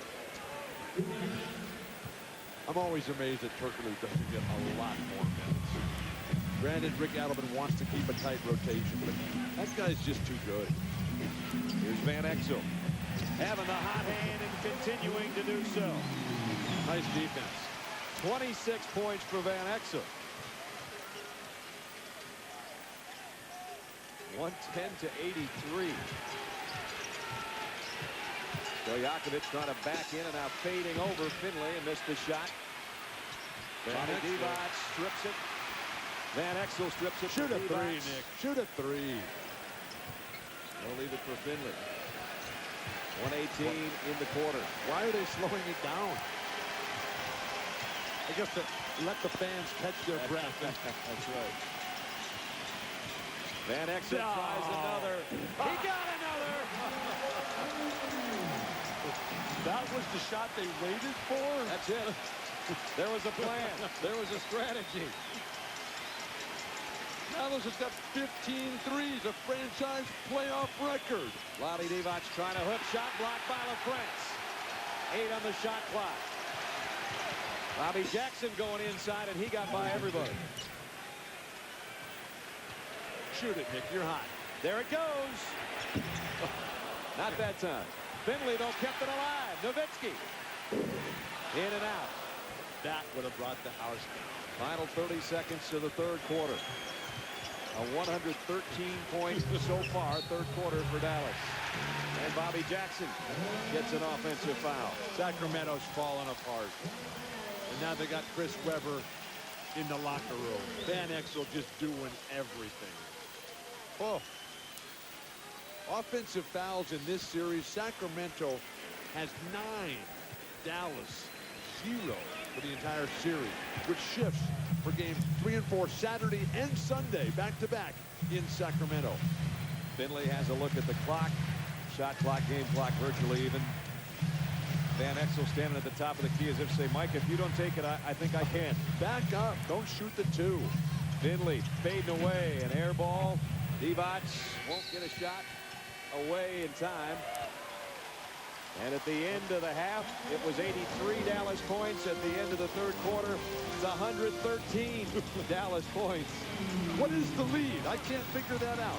I don't know, 28, 20, something like that. It's 113 to 85 anyway. Dallas only put 30 on the board this quarter. What's going on out here?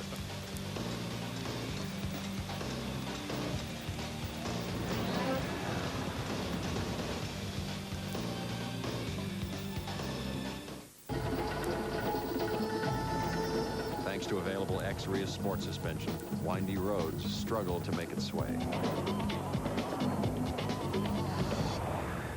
Because of its standard 245 horsepower engine, tough terrain has difficulty slowing it down. And with so many safety and performance refinements, steep mountains often fail to hold it back. The all-new 4Runner. No other SUV has ever been on its terrain. Now this here, that's the drain plug. It lets the oil drain out into the pan. Remember, she's got a lot of mileage on her, but one day, she'll be all yours. Help keep the family car in the family with Valvoline's Max Life. Max Life, the first motor oil specially formulated to recondition used seals to help prevent leaks, helping your higher mileage engine run for a long, long time. After our naps, we'll flush the radiator. Now there's an entire line of Max Life products that'll help keep your higher mileage car around for a long time.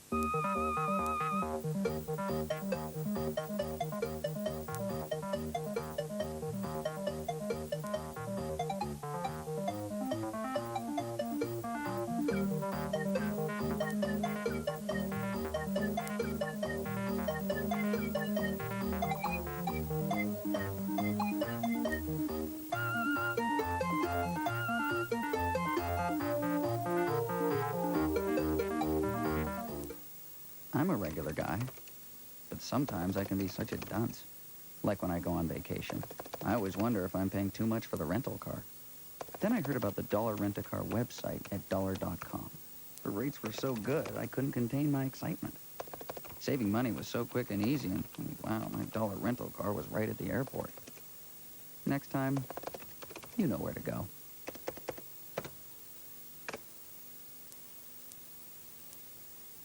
Thanks for making me a fighter. Unbelievable! That's what the playoffs are about. Great players making great plays. Oh my! Parker now with hands up into the lane. What a move by Parker. Nowitzki, he's open. He got it! Allen Iverson has done it. Oh man, they are not backing down. They are feeling it tonight.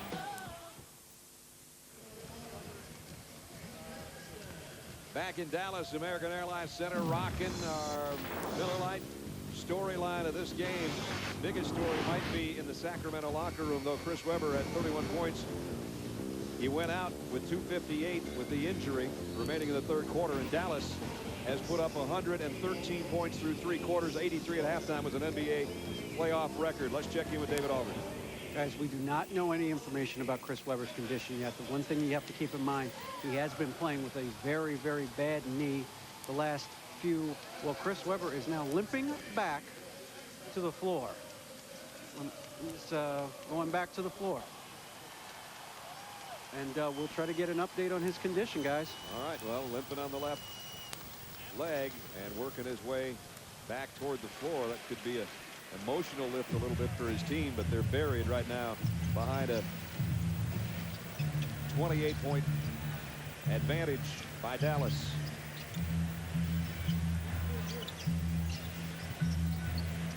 Shot clock down to 5. We didn't have to worry about that much, even though, as Bill said, that we've had a couple violations of the shot clock tonight. Rebound is Stojakovic, who's done a nice job offensively and on the rebounding edge. There's Chris coming back out.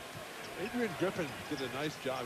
He got this game going for Dallas with some beautiful individual offense. Jimmy Jackson has just checked in. His second field goal. He really did. Adrian Griffin started the game and had 6 points in a hurry. He still only has 8, but he was the spark plug early in the ball game. Here he is. Here's the guy that sparks everything every time he touches it. Finley, Jimmy Jackson on him. 3 in the shot clock. Has to hurry. Got it. 21 for Finley. They've got an unbelievable lead. I can't even figure out what the spread is here, but Michael Finley's still playing too conservative of a game. Open it up, Mike. Jack some shots up. Too much dribbling. One-hand pass by Clark down to Turkoglu, and he's fouled by Griffin, and that will be 5 on Adrian. This was the last shot by Finley with the shot clock winding down over Jimmy Jackson. You can see the shot clock on the upper part of the screen. Hit 0 as he hit the shot. And Jimmy Jackson is an outstanding defender on the perimeter, in the post, in transition. That's how good Michael Finley is. He can just rise in his face, go into his left, his weak hand, and just drill a jumper.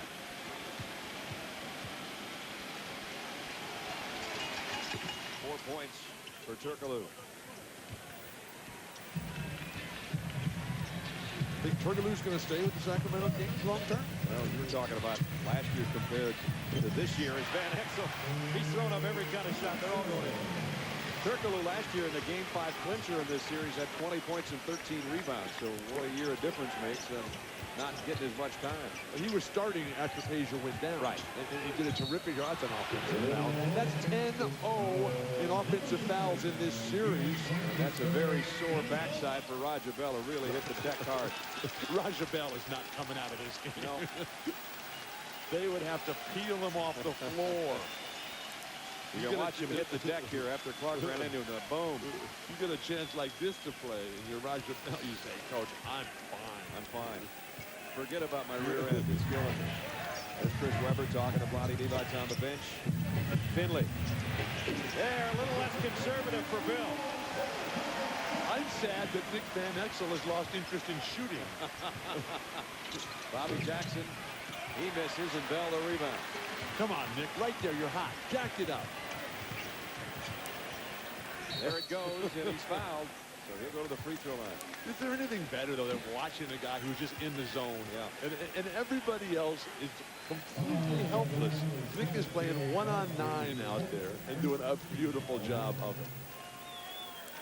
But imagine Hedo Turkoglu on the Dallas Mavericks. Turkoglu's 6'10". Right. They're desperate for big guys. He likes contact. And he's sitting there languishing along with Gerald Wallace, Lawrence Funderburg, Scott Pollard. Right. This is such a deep team, Sacramento. At some point, these guys are going to say, hey, I'll play some ball. Jeff Beasley's going to have his hands full trying to keep this squad together. Nick Van Exel has 32 points to lead the way for Dallas. He's the guy that's done most of the talking since Tuesday night's debacle. Here's Jimmy Jackson for three, and he got it. Michael Finley standing there yelling at the ref. The ref saying, you're up 30. You're hot. You're knocking down threes, and you're yelling at me. Come on, Nick. From there. From there. There it goes for Van Exel, and there goes another one. 35 Nick Van Exel points. What is the most points ever by a reserve in an NBA playoff game? You asked some good questions. Turkoglu missed. Adrian Griffin with a rebound. Right now, Nick's 34 points matches a career playoff high as Adrian Griffin winds his way inside, and he's got 10. Nice defense. Rick Adelman is sitting this one down. Remember, he won by 20 the other night. He stood up the whole game. That's right. He's already sitting down. His back must be feeling better.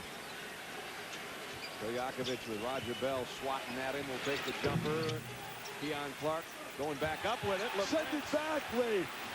Swatted it away. Finley's involved in that block, too. Van Exel. Oh, Ray, what are you passing that one up for? Finley from way out. Almost had it to go down.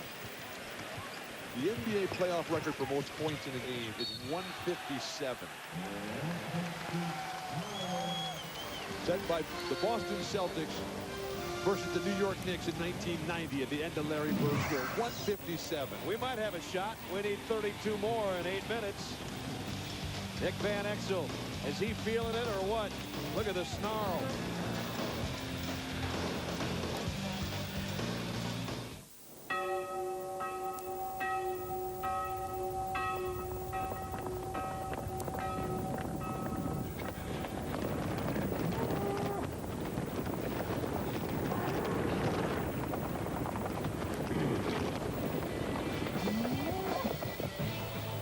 Escalade ESV, the biggest of the breed. Cadillac, breakthrough. The Wagner Quick Touch Power Roller. A whole new way to paint. One touch lets you control the paint. The exclusive smooth flow system makes painting neat, quick, easy. The amazing Wagner Quick Touch for professional results fast. The Wagner Quick Touch Power Roller, a faster way to paint. You can be fast, or you can be strong.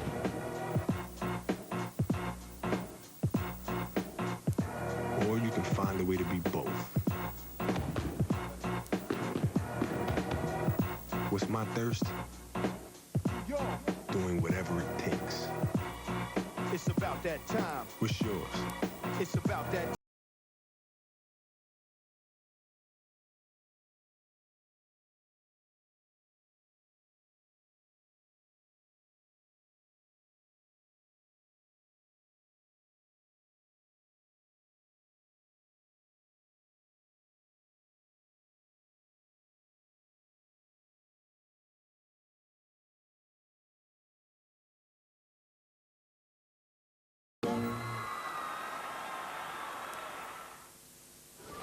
Time for the Dockers Defender's Edge, and really the only thing defending in this game, Greg Anthony, is the Dockers that you're wearing. That's right. That's right. They won't wrinkle either. Remember that.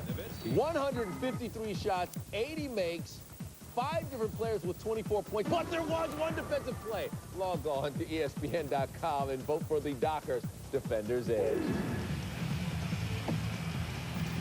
All right, guys, another important member of Sacramento has had to head to the locker room. Bobby Jackson on the collision that ended up being an offensive foul as you see him driving in on Rafe LaFrance in the ear and jaw area on the right side, and he was helped to the locker room to make sure that jaw is still working right. We'll try to get a report. As you see, again, he runs right into Rafe LaFrance's right shoulder, grabs his jaw and mouth, and had to head to the locker room. That hurts just looking at it. Chris Webber, there you see Bobby going off. Chris Webber has come back out and sitting on the bench after going down. Let's see if we can get more on his condition from DA. Guys, here's a report on Chris Webber. He has a left knee injury. The Kings do not know right now how severe it is, but the team physician, Dr. Martyr, told the club owners, Gavin and Joe Maluki, does not think it involved any kind of cartilage tear. As you saw Webber limp back on the floor, it looked like he had some stability in the knee. But they are going to do an MRI on him tomorrow just to be sure. They don't know what the injury is right now in terms of severity, and I will go check on Bobby Jackson. All right. A busy man. All of a sudden, it's a mash unit for DA on the Sacramento side of things. Okay, Sean Bradley's in the game. Let's get him going, and maybe these fans here will lay off Sean a little bit. Van Exel fouled by Jimmy Jackson.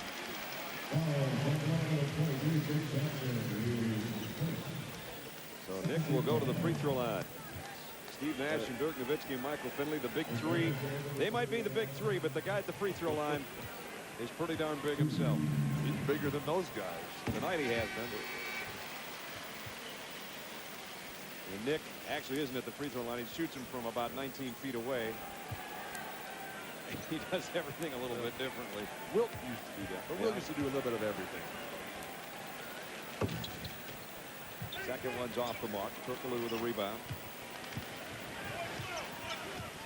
But everything going right for Dallas tonight. Rest for Nash and Nowitzki. Injuries for Sacramento. Jimmy Jackson trying to throw one over Bradley. And now we'll have the endless argument of the back-to-back, how that impacts this series. Bobby Jackson, they're getting some use out of that injury cart that you hate to see any time of year, especially in the playoffs. Bobby Jackson, to take him to the locker room, there's got to be something seriously wrong with that. Remember, he walked off with a broken hand. Nick Van Exel gets a pat on the butt from Don Nelson and high fives from his teammate as he goes out with 35 points. Plus 6 assists. 14 for 19 shooting for Nick Van Exel.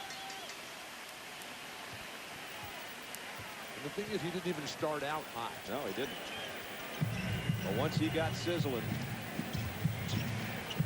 Oh, we've got Walt Williams in the game now. Tariq Abdul-Wahed. Turkoglu swatting at Walt Williams and threw it away. The Mavericks tonight, 24 from Nowitzki, 19 from Nash, 24 from Finley, and 35 from Nick Van Exel. My sense is that with the substitutions that have been made, that we are not going to get to 157. I don't think so. Christie over Bradley. Doug Christie, and that's his first field goal of the second half. In fact, only his second of the night. The crowd has not lost much of its steam, although they can sense that this is well in hand. And Abdul-Wahed gets the foul. That's his second. Whatever happened to close games in the NBA playoffs? I don't know. We haven't seen any in the last couple nights, that's for sure. The game that Mike and Tom and Michelle had went overtime tonight. Detroit won, if you missed that. So they have a 2-0 lead as they head to Philadelphia. We thought this one, with the way it looked on Tuesday night, would be a 2-0 going back to Sacramento, and that's not going to be the case. This one will be evened up in about 6 minutes. Another turnover, the outlet to Turkoglu. Bell trying to flag him down and couldn't. Normally, home court playoff victories don't mean anything. This one means quite a bit, doesn't it? This one means a lot. Compounded by the injuries. Yeah. For Webber and Jackson. You said it. Those are their two most important guys. Griffin stripped by Jackson. And the bodies pile up. They get a timeout called. The refs don't want to call a timeout. No, jump ball. Get a jump ball and keep the game moving here. So the bag of ice is on Chris Webber's left knee. They should put bag of ice on Nick Van Exel just to cool him off a little bit.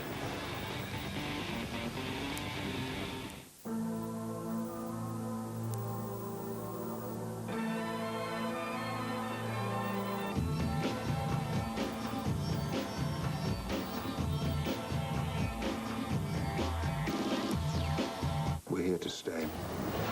The #1 movie in the world is the best movie of the summer. Oh, yeah. The Los Angeles Times calls it excellent. Is that what? Let's say. X2, rated PG-13, now playing worldwide. Every day, an important sports story is breaking. Not a score, not a stat, but a buzz that's about to get louder. Beginning Monday, May 12th, Outside the Lines debuts in a new nightly format. Join me each weeknight, midnight Eastern, after SportsCenter. Here we go. The most anticipated film of the year can win you a fantasy sports weekend in New York. Log on to ESPN.com/contest to enter SportsCenter Matrix Reloaded.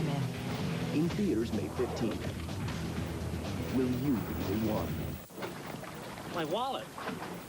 My credit card was in it. You did have a Capital One no-hassle card, right? No. Relax. Who's gonna find it out here?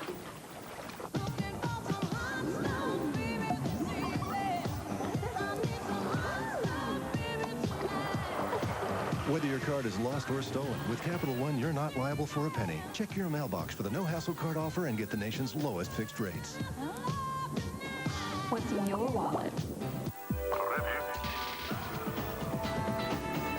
Announcing great savings on a Gateway Take, Make, and Share bundle. A complete Gateway 300 series home desktop featuring Microsoft Windows XP, plus a digital camera and all the photo software you need to take, make, and share your memories, starting at just $9.99.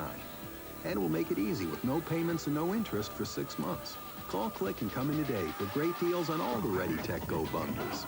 Only from Gateway. ESPN's presentation of the NBA playoffs, brought to you by Cadillac. Bold vehicles define convention. The Wagner Quick Touch Power Roller. Professional results fast. Kevin and Greg inside Playoff Central. So things changing out west, and especially with the injuries to the Mavericks. Oh, without question, without question. I mean, you look at it, you got the Spurs and Lakers. That's a series now. No one would have thought they'd be up 2-0, the Spurs. And then with the Mavericks coming out with a gutsy performance tonight, playing basketball probably as well as it can be possibly played, you have to say that with the injuries as well, this series could go 7. All right, remember this, the last time Lakers down 2-0, it was to the Spurs in '99. They were swept in that series. Just wanted to throw that out there. Brad? All right, Kevin, Greg, thanks, guys. Here, our Cadillac game track. Kings taken off their track by the injuries to Chris Webber first with 2:58 in the third quarter, then Bobby Jackson in this fourth quarter with 8:11 to go in the game. You see the big three at 67 points, and Van Exel off the bench at 35 for Dallas. But Bobby Jackson, a very, very integral part of this Sacramento Kings team. There he ran into Rafe LaFrentz, was called for the offensive foul, and let's see if DA has more on his condition. Well, guys, Bobby Jackson just returned to the Sacramento locker room. He had x-rays taken of his right orbital eye socket after that collision. We don't know the results of those x-rays yet. Obviously, an eye injury could be very serious, and we will update you as soon as we find out some more. All right, Dr. Aldridge. Man, terrible news for Sacramento and both Webber, and you just hope that both of them are going to be able to play the rest of the series. And now the team doctor becomes the most important member of the entire franchise. Williams from the free throw line. Bradley had a hand on it. Shot clock violation as they didn't get it to the rim. Was that 4 shot clock violations in this game? Remarkable. You wouldn't know it when you look at the score, would you?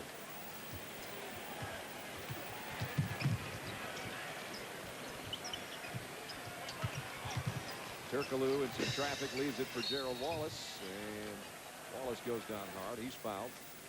126-97, 5:21. Our Sprite Mad Skills kids learn to shoot those three-pointers like the Dallas Mavericks, because tonight they just ripped it up from three-point land. In fact, they have hit 16 of 27 tonight. Dallas, by the way, up to that last timeout, has cooled down to 57.6% from the floor. Remember, Sacramento on Tuesday night set a playoff record for their club with 55% against the non-defense of Dallas, and now they've returned the favor tonight, have the Mavericks. That's really what we need. All these kids at home listening to their junior high school coaches saying defense, pass the ball, square up for the good-looking shot. And the kids go, yeah, I'm going to play like Nick Van Exel. That's right. I want to shoot like Nick. Mavericks turn it over. Turkoglu trying to bounce pass to Wallace. And too much steam on that one. This guy, Gerald Wallace, is going to be a star in this league one day. Someplace. I don't know if it's going to be in Sacramento. He's just not going to ever get the time with the current squad that they have. But he's got all the skills, all the talent. Abdul ahead. Griffin under 10 on the shot clock. Walt Williams gets it back out to Adrian, and he'll try it through. And it went in. He got the roll. That hit the bottom of the rim.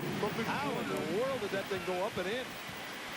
17 threes for Dallas tonight. On 28 attempts. Jimmy Jackson's going to try one of his own. Yeah, they're calling this on Sean Bradley for hooking with a hand while he's pulling down the rebound. Watch this shot by Adrian Griffin. This is the weirdest looking thing you'll ever see. It's painful. It hits as the worst possible shot imaginable. And it just, this is a blooper three is what this is. That was a three? That was a three. Oh, goodness gracious. And Sean, you can see from the bottom of that play that Sean Bradley and Scott Pollard are getting into it, and the referees quickly call a foul the next possession to keep it from escalating. Scott Pollard, new look for Scott. Got rid of the sideburns and some of the facial hair and went blonde. Well, he's ready for summer. Yeah. The American beach River. look.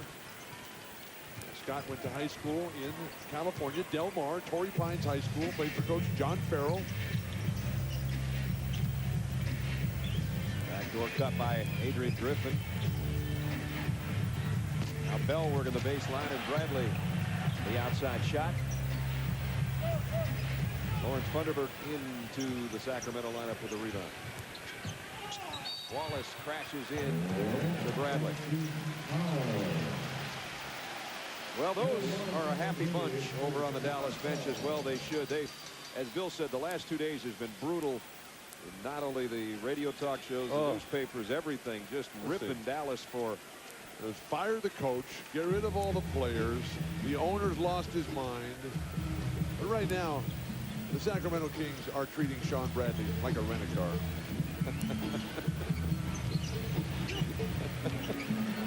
Just turn it in with the gas empty or what? No.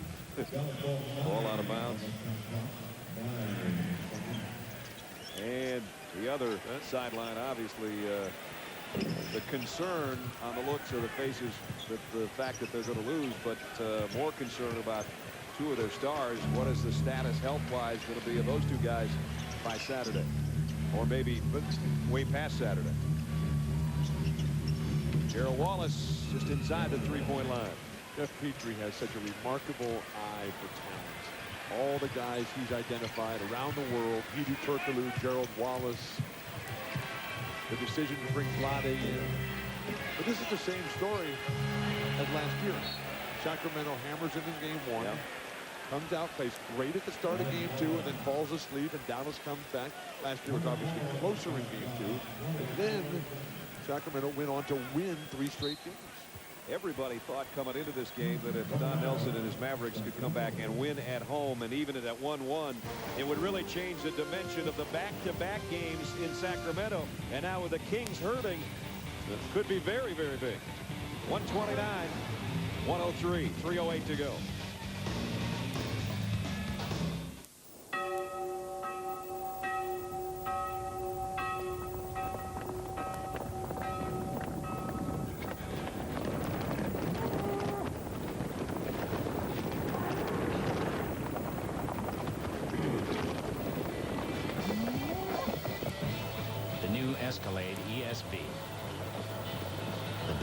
the breed. Cadillac. Breakthrough.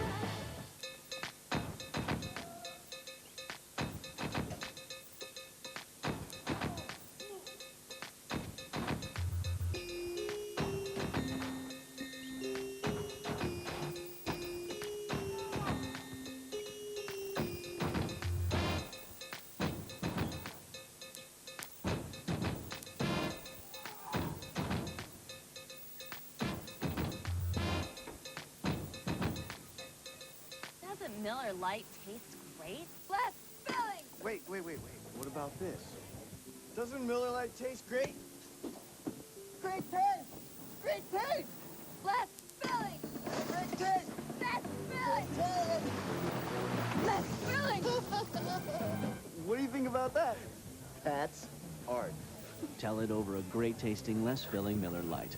It's Miller time. I've got an idea. See the most phenomenal international athletes from 6 world regions compete at the first ever X Games Global Championship. Beginning May 17th on ESPN, ESPN2, and ABC Sports. Tonight on SportsCenter, could Philly find any answers in Motown? Are the Spurs really better than the Lakers? The Reds enjoy a home run boon, plus Raffy now just 1 yard shy. SportsCenter right after the game on ESPN. A happier American Airlines Center tonight. Not a happy sideline for Sacramento. Not only they're going to lose this game, but injuries, key injuries.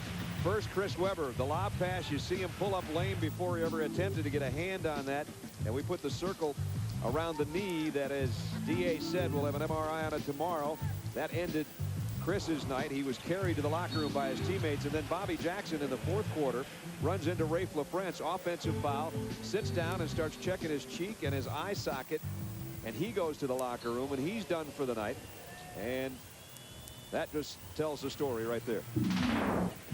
Injuries changing the history of basketball. Talking about that this morning on the way up from San Antonio.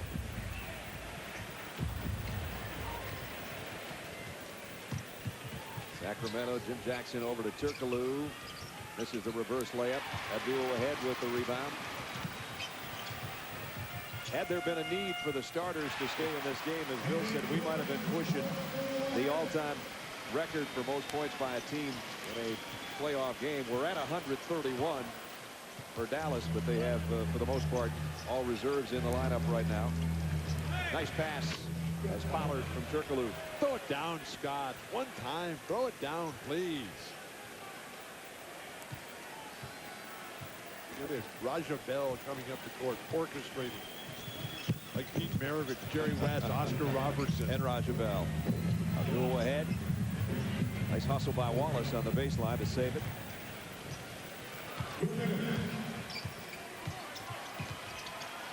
Under 2 minutes now. Funderburk when Jim Jackson can't get it. And Pollard lost the handle out of bounds. So difficult to play well under these circumstances. Referees just letting everything go, the pushing, the shoving. Everybody wants to just get out of here. Rick Adelman can't believe the collapse of his own squad that looked so brilliant 48 hours ago and so inept tonight. We're under 2 minutes. Let's check in with David on Bobby Jackson if he's got more. DA? Well, guys, Bobby Jackson has what they are calling a non-displaced fracture of his right orbital, which is his cheekbone. That means that he will not need surgery. They do not know if he'll be able to play this weekend in games 3 and 4. It will depend on the swelling. Right now, he's not experiencing any swelling, but he soon will be experiencing swelling. And it depends on how soon that swelling goes down, because they'd like to fit him with a mask, but they can't do that if the pain is too great. So that's going to be a 48-hour deal until game 3 on Friday, on Saturday. Thanks, DA. And as Bill said, the doctors have become as important as anything, and you just hope that Bobby can play this weekend. Saturday, Sunday, back-to-back games. They need him. They're going to need him, obviously. He's such a great player. Yeah. And to have this happen, it's just so sad, so frustrating. Final minute and a whistle and a foul on Funderburk. Would have been a breakaway layup. The schedule that we talked about now Saturday and Sunday back-to-back. And then at Dallas Tuesday. And then if necessary at Sacramento on the 15th, Dallas the 17th. That's the way it looks. So a series that Tuesday night, when you walked out of this building, you said there is no way unless Dallas, as Don Nelson said, we've got to play a lot better. They've got to play a lot worse. I'm not sure Sacramento played that much worse in this game tonight, but boy, did Dallas play a whole bunch better. And Turkoglu and Walt Williams. Well, this is something you definitely don't need with 40 seconds to go in a game that is so over.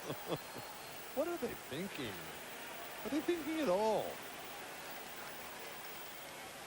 Well, Walt Williams is walked over by Eddie Rush to the scorers table area. Here's Williams, lays an elbow in after the defense by Turkoglu. Little Teddy Bernhardt looking like Mills Lane in there. And they're both gone, I think. Yep, they've both been tossed. How about a new rule that if you get ejected from a game, you don't get paid for that game? Rick Adelman's hot over there with the officials. And Walt's on his way to the locker room. So is Turkoglu. They got more guys in the locker room than they got on the court. Tomorrow night on TNT, a doubleheader for you. New Jersey at Boston in Game 3, and San Antonio at the Lakers. Lakers down 2-0. That's a 10:30 matchup.